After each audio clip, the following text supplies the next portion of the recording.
બે post office Gaurishankar Joshi ધૂમકેતુ. જન્મ 12/12/1892. અવસાન 11/3/1965. ગૌરીશંકર ગોવર્ધનરામ જોશી ધૂમકેતુનો જન્મ સૌરાષ્ટ્રના વીરપુરમાં થયો હતો. ઈસવીસન 1920માં અંગ્રેજી સંસ્કૃત વિષયો સાથે સ્નાતક થયા. ગોંડલ રાજ્યની રેલવે ઓફિસમાં તેમજ એ પછી ગોંડલની હાઈસ્કૂલમાં નોકરી કરી.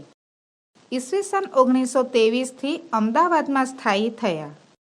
બાળપણમાં સાંભળેલી વાર્તાઓ, બાલ્યાવસ્થાનો વાંચન શોખ, શ્રીમાન નથુરામ શર્માના આશ્રમનું પુસ્તકાલય, આસપાસની પ્રકૃતિ આદિ ધૂમકેતુના સાહિત્ય સર્જનના પ્રેરક બળો રહ્યા છે. નવલિકા, નવલકથા, નિબંધ, ચરિત્ર, નાટક એમ ત્રિવિધ સાહિત્ય સ્વરૂપોમાં તેમણે કરેલા ખેડાણથી ગુજરાતી સાહિત્ય સમૃદ્ધ થયું છે. ટૂંકી વાર્તાના સ્વરૂપ ઘડતરમાં તેમનો મહત્વનો ફાળો રહ્યો છે. તેમની વાર્તા પોસ્ટ ઓફિસના ધ લેટર અનુવાદને વિશ્વકક્ષાના ઉત્તમ વાર્તાઓના સંપાદનમાં સ્થાન મળ્યું છે. તણખા મંડળ ભાગ 1-4, અવશેષ, પ્રદીપ, ત્રિભેટો, આકાશદીપ જેવા 24 વાર્તા સંગ્રહોમાં 400 જેટલી નવલિકાઓ તેમણે આપી છે. ભાવનાશીલ પાત્રોનું નિર્માણ, કાવ્યમય વર્ણનો અને મનોહર ગદ્ય શૈલીને લીધે એમની વાર્તાઓ આકર્ષક બની છે. ચૌલાદેવી, આમ્રપાલી, વૈશાલી તેમજ ધ્રુવદેવી એમની ઐતિહાસિક નવલકથાઓ છે. પૃથ્વીશ, રાજમુગટ, પરાજય અને જીવનના ખંડેર જેવી સામાજિક નવલકથાઓ તેમણે આપી છે. જીવનપથ, જીવનરંગ તેમની આત્મકથાના પુસ્તકો છે. જીવનચક્ર, પગદંડી, જીવન વિચારણા વગેરે એમના નિબંધ સંગ્રહો છે. એકલવ્ય અને બીજા નાટકો તેમજ ઠંડી ક્રૂરતા અને બીજા નાટકો એમના નાટ્ય સંગ્રહો છે. ખલીલ જિબ્રાનના ધ પ્રોફેટનો અનુવાદ વિદાય વેળાએ એમનું નોંધપાત્ર પ્રદાન છે. ઈસવીસન 1935માં તેમને રણજીતરામ સુવર્ણચંદ્રક મળેલો. ઈસવીસન 1953માં તેમને નર્મદ ચંદ્રક અર્પણ થયેલો. ઈસવીસન 1944માં વડોદરામાં મળેલા ગુજરાતી સાહિત્ય પરિષદના અધિવેશનમાં સાહિત્ય વિભાગના પ્રમુખ હતા. પોસ્ટ ઓફિસ એ માત્ર ધૂમકેતુની જ નહીં પરંતુ ગુજરાતી સાહિત્યની નોંધપાત્ર કૃતિ તરીકે પોખાય છે. સમગ્ર વાર્તાના કેન્દ્રમાં અલી ડોસો કોચમેન છે. એક જમાનામાં શિકારી હતો. તરફડતા પ્રાણીઓને જોઈને આનંદ લૂંટતો હતો. આજે દીકરી મરિયમના વિરહ અગ્નિમાં શેકાઈ રહ્યો છે. મરિયમની ટપલ લેવા પોસ્ટ ઓફિસમાં વહેલી સવારથી આંટા મારે છે. નિયમિત પોસ્ટ ઓફિસમાં એ ઉપહાસનો પાત્ર બની ગયો છે. પોસ્ટમાસ્ટર પોતે જ એવી પરિસ્થિતિમાં મુકાય છે કે એમને અલીની વેદના વ્યથા સમજાય છે. લેખકે કથાની ગૂંથણી સરસ કરી છે. એક તરફ સંવેદનશીલ માનવીનું મન છે તો બીજી તરફ જળતંત્ર છે. આ બંને પરિસ્થિતિઓની વચ્ચે બે પિતાના હૃદયનું સમસંવેદન સાંપ્રત જીવન માટે બોધ બની જાય છે. પાછલી રાત્રિનું ભૂરું આકાશ માનવ જીવનમાં અનેક સુખદ યાદગીરી ચમકી રહે તેમ નાના મોટા તારાઓથી ચમકી રહ્યું હતું.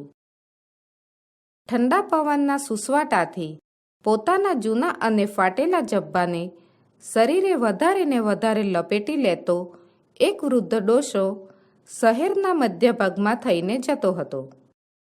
સ્વાધીન અવસ્થા ભોગવતા કેટલાક ઘરોમાંથી આ વખતે ઘંટીનો મધુર લાગતો અવાજ સ્ત્રીઓના ઝીણા સ્વર સાથે આવતો હતો. એકાદ કૂતરાનો અવાજ, કોઈક વહેલા ઉઠનારના પગરખાનો છેટેથી સંભળાતો શબ્દ કે કોઈ અકાળે જાગેલા પક્ષીનો સ્વર. એ સિવાય શહેર તદ્દન શાંત હતું. લોકો મીઠી નિંદ્રામાં ઘોરાતા હતા અને શિયાળાની ઠંડીથી રાત્રિ વધારે ગાઢ બનતી હતી. કહે નહીં છતાં કતલ કરી નાખે એવી મીઠા મનુષ્યના સ્વભાવ જેવી શિયાળાની ઠંડી કાતિલ હથિયારની માફક પોતાનો કાબુ સર્વત્ર ફેલાવી રહી હતી. વૃદ્ધ ડોસો ધ્રુજતો ને શાંત રીતે ડગમગ ચાલતો. શહેરના દરવાજા બહાર થઈ એક સીધી સડક પર આવી પહોંચ્યો ને ધીમે ધીમે પોતાની જૂની ડાંગના ટેકાથી આગળ વધ્યો. સડકની એક બાજુ ઝાડોની હાર હતી ને બીજી બાજુ શહેરનો બાગ હતો. અહીં ઠંડી વધારે હતી ને રાત્રિ વધારે શીમણી બનતી હતી. પવન સોસરવો નીકળી જતો હતો ને શુક્રના તારાનું મીઠું તેજ બરફ પડે તેમ પૃથ્વી ઉપર ઠંડીના કટકા જેવું પડતું હતું. જ્યાં બાગનો છેડો હતો ત્યાં છેલ્લામાં છેલ્લી ઢબનું એક રોનકદાર મકાન હતું ને તેની બંધ બારી તથા બારણામાંથી દીવાનો ઉજાસ બહાર પડતો હતો. ભાવિક મનુષ્ય દાતારનું શિખર જોઈ જેમ શ્રદ્ધાથી આનંદ પામે તેમ વૃદ્ધ ડોસો આ મકાનની લાકડાની કમાન જોઈ આનંદ પામ્યો. કમાન પર એક જરી પુરાણા પાટિયામાં નવા અક્ષર લખ્યા હતા, પોસ્ટ ઓફિસ. ડોસો ઓફિસની બહાર પડથાર પર બેઠો. અંદરથી કંઈ ચોક્કસ અવાજ આવતો ન હતો, પણ 2-4 જણા કામમાં હોય તેમ વ્યવહારિક ઘૂસપૂસ થતી હતી. પોલીસ સુપ્રિન્ટેન્ડન્ટી અંદરથી અવાજ આવ્યો. ડોસો ચમક્યો, પણ પાછો શાંત બનીને બેઠો. શ્રદ્ધા અને સ્નેહ આટલી ઠંડીમાં એને ઉષ્મા આપી રહ્યા હતા. અંદરથી અવાજ પર અવાજ આવવા લાગ્યા. કારકુન અંગ્રેજી કાગળના સરનામા બોલી બોલી પોસ્ટમેન તરફ નાખતો જતો હતો. કમિશનર, સુપ્રિન્ટેન્ડન્ટ, દિવાન સાહેબ, લાઇબ્રેરિયન એમ એક પછી એક અનેક નામ બોલવાનો અભ્યાસી કારકુન ઝપાટાબંધ કાગળો ફેંકીએ જતો હતો. એવામાં અંદરથી એક મશ્કરીભર્યો અવાજ આવ્યો. કોચમેન, અલી ડોસા? વૃદ્ધ ડોસો હતો. ત્યાંથી બેઠો થયો. શ્રદ્ધાથી આકાશ સામે જોયું ને આગળ વધ્યો અને બારણા પર હાથ મૂક્યો. ગોકુળભાઈ? કોણ? કોચમેન અલી ડોસાનો કાગળ કીધો ના, હું આવ્યો છું. જવાબમાં નિષ્ઠુર હાસ્ય આવ્યો. સાહેબ, આ એક ગાંડો ડોસો છે. એ હંમેશા પોતાનો કાગળ લેવા પોસ્ટ ઓફિસે ધક્કો ખાય છે. કારકુને આ શબ્દો પોસ્ટમાસ્ટરને કહ્યા. ત્યાં તો ડોસો પોતાના સ્થાન પર બેસી ગયો હતો. 5 વર્ષ થયા એ જગ્યાએ બેસવાનો તેને અભ્યાસ હતો. અલી મૂળ હોશિયાર શિકારી હતો. પછી ધીમે ધીમે એ અભ્યાસમાં એવો કુશળ બન્યો હતો કે હંમેશા જેમ અફીણીને અફીણ લેવું પડે તેમ અલીને શિકાર કરવો પડે. ધૂળની સાથે ધૂળ જેવા બની જતા કાબરચિત્રા તેતર પર અલીની દ્રષ્ટિ પડે કે તરત તેના હાથમાં તેતર આવી જ પડ્યું હોય. એની તીક્ષ્ણ દ્રષ્ટિ સસલાની ખોમાં જઈ પહોંચતી. આસપાસના સૂકા પીળા કાસડાના કે રાપડાના ઘાસમાં સંતાઈને સ્થિર કાન કરી બેઠેલા ચતુર સસલાના ભૂરા મેલા રંગને ક્યારેક ખુદ શિકારી કૂતરા જુદો ન પાડી શકતા. આગળ વધી જતા ને સસલું બચી જતું. પરંતુ ઇટાલીના ગરુડ જેવી અલીની દ્રષ્ટિ બરાબર સસલાના કાન પર ચોંટતી અને બીજી જ પળે તે રહેતું નહીં. વળી ક્યારેક અલી મચ્છીમારનો મિત્ર બની જતો. પણ જ્યારે જીવન સંધ્યા પહોંચતી લાગે ત્યારે આ શિકારી અચાનક બીજી દિશામાં વળી ગયો. એની એકને એક દીકરી મરિયમ પરણીને સાસરે ગઈ. એના જમાઈને લશ્કરમાં નોકરી હતી, તેથી તે પંજાબ તરફ તેની સાથે ગઈ હતી અને જેને માટે તે જીવન નિભાવતો હતો તે મરિયમના છેલ્લા 5 વર્ષ થયા કાંઈ સમાચાર હતા નહીં. હવે અલીએ જાણ્યું કે સ્નેહ અને વિરહ શું છે. પહેલાં તો એ તેતરના બચ્ચાને આકુળ વ્યાકુળ દોડતા જોઈ હસતો આ એનો શિકારનો આનંદ હતો. શિકારનો રસ એની નસે નસમાં ઉતરી ગયો હતો. પરંતુ જે દિવસે મરિયમ ગઈ ને તેને જિંદગીમાં એકલતા લાગી તે દહાડાથી અલી શિકારે જતા શિકાર ભૂલી સ્થિર દ્રષ્ટિથી અનાજના ભરચક લીલા ખેતર જોઈ રહેતો. એને જિંદગીમાં પહેલી વખત સમજાયું કે કુદરતમાં સ્નેહની સૃષ્ટિ અને વિરહના આંસુ છે. પછી તો એક દિવસ અલી એક ખાખરાના ઝાડ નીચે બેસીને હૈયાફાટ રોયો. ત્યાર પછી હંમેશા સવારમાં 4 બજે ઉઠીને એ પોસ્ટ ઓફિસે આવતો. એનો કાગળ તો કોઈ દિવસ હોય નહીં, પણ મરિયમનો કાગળ એક દિવસ આવશે એવી ભક્તના જેવી શ્રદ્ધામાં અને આશાભર્યા ઉલ્લાસમાં તે હંમેશા સૌથી પહેલો પોસ્ટ ઓફિસે આવીને બેસતો. પોસ્ટ ઓફિસ કદાચ જગતમાં સૌથી રસહીન મકાન, એનું ધર્મક્ષેત્ર તીર્થસ્થાન બન્યું. એક જ જગ્યાએ ને એક જ ખૂણે તે હંમેશા બેસતો. એને એવો જાણ્યા પછી સૌ હસતા. પોસ્ટમેન મસ્કરી કરતા ને ક્યારેક મજાકમાં એનું નામ દઈ એને એ જગ્યા પરથી પોસ્ટ ઓફિસના બારણા સુધી કાગળ ન હોય છતાં ધક્કો ખવડાવતા. અખૂટ શ્રદ્ધા ને ધૈર્ય હોય તેમ એ હંમેશા આવતો ને દરરોજ થાલે હાથે પાછો જતો. અલી બેઠો હતો. એટલામાં એક પછી એક પટાવાળાઓ પોતપોતાની ઓફિસના કાગળો લેવા આવવા લાગ્યા. ઘણું કરીને પટાવાળા એ 20મી સદીમાં અધિકારીઓની સ્ત્રીઓના ખાનગી કારભારી જેવા છે. એટલે આખા શહેરના દરેક ઓફિસરનો ખાનગી ઇતિહાસ અત્યારે વંચાતો. કોઈના માથા પર સાફો તો કોઈના પગમાં ચમચમાટી કરે તેવા બૂટ, એમ સૌ પોતપોતાનો વિશિષ્ટ ભાવ દર્શાવતા હતા. એટલામાં બારણું ખુલ્યું. દીવાના અજવાળામાં સામેની ખુરશી પર તંબુડા જેવું માથું ને હંમેશનો દિલગીરીભર્યો ઉદાસીન જેવો ચહેરો લઈ પોસ્ટ માસ્તર બેઠા હતા. કપાળ પર, મોં પર કે આંખમાં ક્યાંય તેજ ન હોય ત્યારે માણસ ઘણું કરીને ગોલ્ડ સ્મિથનો વિલેજ સ્કૂલ માસ્તર આ સદીનો કારકુન કે પોસ્ટ માસ્ટર હોય છે. અલી પોતાની જગ્યાએથી ખસ્યો નહીં. પોલીસ કમિશનર કારકુને બૂમ પાડીને એક થનથનાટ કરતા જુવાને પોલીસ કમિશનરના કાગળ લેવા હાથ આગળ ધર્યો. સુપ્રિન્ટેન્ડન્ટ બીજો એક પટાવાળો આગળ આવ્યો અને આમને આમ એ સહસ્ત્ર નામાવલી વિષ્ણુ ભક્તિની જેમ કારકુન હંમેશા પઢી જતો. અંતે સૌ ચાલ્યા ગયા. અલી ઉઠ્યો. પોસ્ટ ઓફિસમાં ચમત્કાર હોય તેમ તેને પ્રણામ કરી ચાલ્યો ગયો. અરે, સૈકાઓ પહેલાંનો ગામડિયો, આ માણસ ગાંડો છે? પોસ્ટ માસ્તરે પૂછ્યું. હા, કોણ? અલીના? હા સાહેબ, 5 વર્ષ થયા. ગમે તેવી ઋતુ હોય છતાં કાગળ લેવા આવે છે. એનો કાગળ ભાગ્યે જ હોય છે, કારકુને જવાબ આપ્યો. કોણ નવરું બેઠું છે? હંમેશ તે કાગળ ક્યાંથી હોય? અરે સાહેબ, પણ એનું મગજ જ ચસકી ગયું છે. તે પહેલાં બહુ પાપ કરતો, એમાં કોઈ થાનકમાં દોષ કર્યો. ભાઈ, કર્યા ભોગવવા છે. પોસ્ટમેને ટેકો આપ્યો. ગાંડા બહુ વિચિત્ર હોય છે.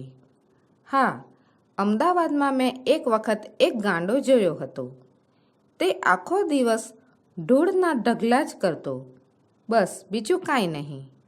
બીજા એક ગાંડાને હંમેશા નદીને કાંઠે જઈ સાંજે એક પથ્થર પર પાણી રેડવાની ટેવ હતી. અરે, એક ગાંડાને એવી ટેવ હતી કે આખો દિવસ આગળ ને પાછળ ચાલ્યા જ કરે. બીજો એક કવિતા ગાયા કરતો. એક જણ પોતાને ગાલે લપાટો જ માર્યા કરતો ને પછી કોઈક મારે છે એમ માનીને રોયા કરતો. આજે પોસ્ટ ઓફિસમાં ગાંડાનું પુરાણ નીકળ્યું હતું.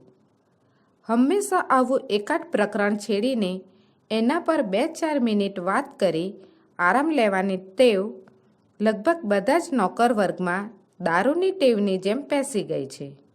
પોસ્ટ માસ્તર છેવટે ઉઠ્યા અને જતાં જતાં કહ્યું, માળું ગાંડાની પણ દુનિયા લાગે છે.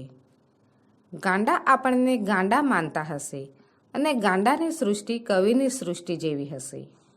છેલ્લા શબ્દ બોલતા પોસ્ટ માસ્તર હસીને ચાલ્યા ગયા. એક કારકુન વખત મળે જરા ગાંડા ઘેલા જોડી કાઢતો ને એને સૌ ખીજવતા.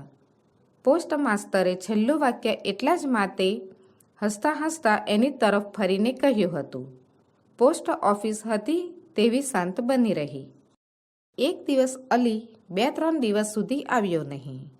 પોસ્ટ ઓફિસમાં અલીનું મન સમજી જાય એવી સહાનુભૂતિ કે વિશાળ દ્રષ્ટિ કોઈનામાં ન હતી. પણ એ કેમ ન આવ્યો એવી કૌતુક બુદ્ધિ સૌને થઈ. પછી અલી આવ્યો, પણ તે દિવસે એ હાંફતો હતો ને એના ચહેરા પર જીવન સંધ્યાના સ્પષ્ટ ચિહ્ન હતા. આજે તો અલીએ અધીરા બનીને પોસ્ટ માસ્તરને પૂછ્યું, માસ્તર સાહેબ, મારી મરિયમનો કાગળ છે? પોસ્ટ માસ્તર તે દિવસે ગામ જવાની ઉતાવળમાં હતા ને તેમનું મગજ સવાલ ઝીલી શકે એટલું શાંત ન હતું. ભાઈ, તમે કેવા છો? મારું નામ અલી. અલીનો અસંબંધ જવાબ મળ્યો. હા, પણ અહીં કાંઈ તમારી મરિયમનું નામ નોંધી રાખ્યું છે? નોંધી રાખો ને ભાઈ. વખત છે ને કાગળ આવે ને હું ન હોઉં તો તમને ખપ આવે. પોણી જિંદગી શિકારમાં ગાળી હોય એને શી ખબર કે મરિયમનું નામ એના પિતા સિવાય બીજાને મન 2 પૈસા જેટલી કિંમતનું છે. પોસ્ટ માસ્તર તપી ગયા. ગાંડો છે કે શું? જા જા, તારો કાગળ આવશે તો કોઈ ખાઈ નહીં જાય. પોસ્ટ માસ્તર ઉતાવળમાં ચાલ્યા ગયા અને અલી ધીમે પગલે બહાર નીકળ્યો. નીકળતા નીકળતા એક વખત ફરીને પોસ્ટ ઓફિસ તરફ જોઈ લીધું. આજે એની આંખમાં અનાથના આંસુની છાલક હતી. અશ્રદ્ધા ન હતી, પણ ધૈર્યનો અંત આવ્યો હતો. અરે, હવે મરિયમનો કાગળ ક્યાંથી પહોંચે? એક કારકુન એની પાછળ આવતો લાગ્યો. અલી તેના તરફ ફર્યો. ભાઈ, કારકુન ચમક્યો, પણ તે સારો હતો. કેમ? જુઓ, આ મારી પાસે છે એમ કહી પોતાની એક જૂની પતરાની ડાબડી હતી. તેમાંથી અલીએ 5 ગીની કાઢી. જોઈ કારકુન ભડક્યો. ભડકશો નહીં, તમારે આ ઉપયોગી ચીજ છે. મારે હવે તેનો ઉપયોગ નથી, પણ એક કામ કરશો? શું? આ ઉપર શું દેખાય છે? અલીએ શૂન્ય આકાશ સામે આંગળી ચીંધી. આકાશ ઉપર અલ્લાહ છે, તેની સાક્ષીમાં તમને પૈસા આપું છું. તમારે મારી મરિયમનો કાગળ આવે તો પહોંચાડવો. કારકુન આશ્ચર્યમાં સ્થિર ઊભો. ક્યાંથી ક્યાં પહોંચાડવો? મારી કબર ઉપર. હે? સાચું કહું છું. આજ હવે છેલ્લો દિવસ છે. અરે રે, છેલ્લો. મરિયમ ન મળી, કાગળે ન મળ્યો. અલીની આંખમાં ઘેન હતું. કારકુન ધીમે ધીમે તેનાથી છૂટો પડી ચાલ્યો ગયો. તેના ખિસ્સામાં 3 તોલા સોનું પડ્યું હતું. પછી અલી કોઈ દિવસ દેખાયો નહીં અને એની ખબર કાઢવાની ચિંતા તો કોઈને હતી જ નહીં. એક દિવસ પોસ્ટ માસ્તર જરાક અફસોસમાં હતા. એમની દીકરી દૂર દેશાવરમાં માંદી હતી અને તેના સમાચારની રાહ જોતા એ શોકમાં બેઠા હતા. ટપાલ આવીને કાગળનો ઠોક પકડ્યો. રંગ ઉપરથી પોતાનું કવર છે એમ ધારી પોસ્ટ માસ્તરે ઝપાટાબંધ એક કવર ઊંચકી લીધું. પણ એના ઉપર સરનામું હતું કોચમેન અલી ડોસા. વીજળીનો આંચકો લાગ્યો હોય તેમ એમણે તે નીચે નાખી દીધું. દિલગીરી અને ચિંતાથી થોડી ક્ષણમાં એમનો અધિકારીનો કડક સ્વભાવ જતો રહી માનવ સ્વભાવ બહાર આવ્યો હતો. એમને એકદમ સાંભળ્યું કે આ પેલા ડોસાનું કવર અને કદાચ એની દીકરી મરિયમનું. લક્ષ્મીદાસ, એમણે એકદમ બૂમ પાડી. લક્ષ્મીદાસ તે જ માણસ હતો કે જેને અલીએ છેલ્લી ઘડીએ પૈસા આપ્યા હતા. કેમ સાહેબ? આ તમારા કોચમેન અલી ડોશા આજે હવે ક્યાં છે? એ તપાસ કરશું. તે દિવસે પોસ્ટ માસ્તરના સમાચાર ન આવ્યા. આખી રાત્રિ શંકામાં વિતાવી. બીજે દિવસે સવારે 3 વાગ્યામાં તે ઓફિસમાં બેઠા હતા. 4 વાગે ને અલી ડોશા આવે કે હું પોતે જ તેને કવર આપું એવી આજ એમની ઈચ્છા હતી. વૃદ્ધ ડોશાની સ્થિતિ પોસ્ટ માસ્તર હવે સમજી ગયા હતા. આજ આખી રાત તેમણે સવારે આવનાર કાગળના ધ્યાનમાં ગાળી હતી. 5 વર્ષ સુધી આવી અખંડ રાત્રિઓ ગાળનાર તરફ એમનું હૃદય આજે પહેલ વહેલું લાગણીથી ઉછળી રહ્યું હતું. બરાબર 5 વાગ્યે બારણા પર ટકોરો પડ્યો. પોસ્ટમેન હજી આવ્યા ન હતા, પણ આ ટકોરો અલીનો હતો એમ લાગ્યું. પોસ્ટ માસ્તર ઉઠ્યા. પિતાના હૃદયને પીછાને તેમ આજે એ દોડ્યા. બારણો ખોલ્યો. આવો અલીભાઈ, આ તમારો કાગળ. બારણામાં એક વૃદ્ધ દીન ડોશો લાકડીના ટેકાથી નમી ગયેલો ઊભો હતો. છેલ્લા આંસુની ધાર હજી તેના ગાલ પર તાજી હતી ને ચહેરાની કરચલીમાં કરડાઈના રંગ પર ભલમનસાઈની પીંછી ફરેલી હતી. તેણે પોસ્ટ માસ્તર સામે જોયું ને પોસ્ટ માસ્ટર જરાક ભડક્યા. ડોસાની આંખમાં મનુષ્યનું તેજ ન હતું. કોણ સાહેબ? અલી ડોશા? લક્ષ્મીદાસ એક બાજુ સરીને બોલતો બારણા પાસે આવ્યો, પણ પોસ્ટ માસ્તરે એ તરફ હવે લક્ષ્ય ન આપતા બારણા તરફ જ જોયા કર્યું, પણ ત્યાં કોઈ ન લાગ્યું. પોસ્ટ માસ્તરની આંખ ફાટી ગઈ. બારણામાં હવે કોઈ જ હતું નહીં. એ શું? તે લક્ષ્મીદાસ તરફ ફર્યા. એના સવાલનો જવાબ વાળ્યો. હા, અલી ડોશા કોણ? તમે છો ના? જી, અલી ડોશો તો મરી ગયેલ છે, પણ એનો કાગળ લાવો મારી પાસે. હે? કેદી? લક્ષ્મીદાસ. જી, એને તો 3 મહિના થઈ ગયા. સામેથી એક પોસ્ટમેન આવતો હતો.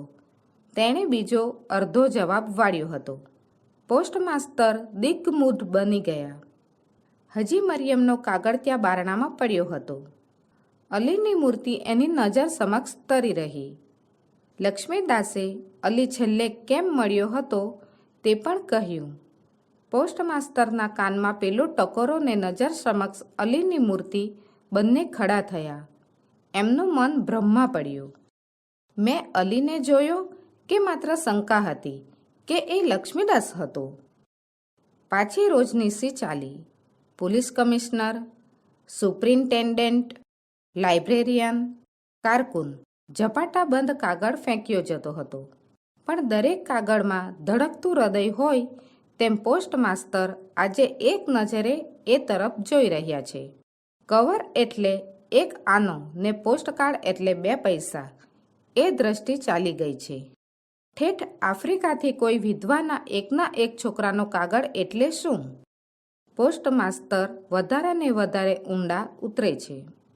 મનુષ્ય પોતાની દ્રષ્ટિ છોડી બીજાની દ્રષ્ટિથી જુએ તો અર્ધું જગત શાંત થઈ જાય. તે સાંજે લક્ષ્મીદાસને પોસ્ટ માસ્તર ધીમે પગલે અલીની કબર તરફ જતા હતા. મરિયમનો કાગળ સાથે જ હતો. કબર પર કાગળ મૂકી પોસ્ટ માસ્તરને લક્ષ્મીદાસ પાછા વળ્યા. લક્ષ્મીદાસ, આજે સવારે તમે વહેલા આવ્યા કા? જી હા. અને તમે કીધું અલી ડોશા? જી હા. પણ ત્યારે સમજાયું નહીં કે શું?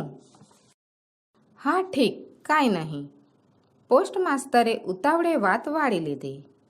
પોસ્ટ ઓફિસનું આંગણું આવતા પોસ્ટ માસ્તર લક્ષ્મીદાસથી જુદા પડી વિચાર કરતા અંદર ચાલ્યા ગયા. એમનું પિતા તરીકેનું હૃદય અલીને ન સમજવા માટે ડંખતું હતું ને આજે હજી પોતાની દીકરીના સમાચાર ન હતા, માટે પાછા સમાચારની ચિંતામાં તે રાત્રિ ગાળવાના હતા. આશ્ચર્ય, શંકા અને પશ્ચાતાપના ત્રિવિધ તાપથી તપતા એ પોતાના દીવાનખંડમાં બેઠા ને પાસેની કોલસાની સગડીમાંથી મધુર તાપ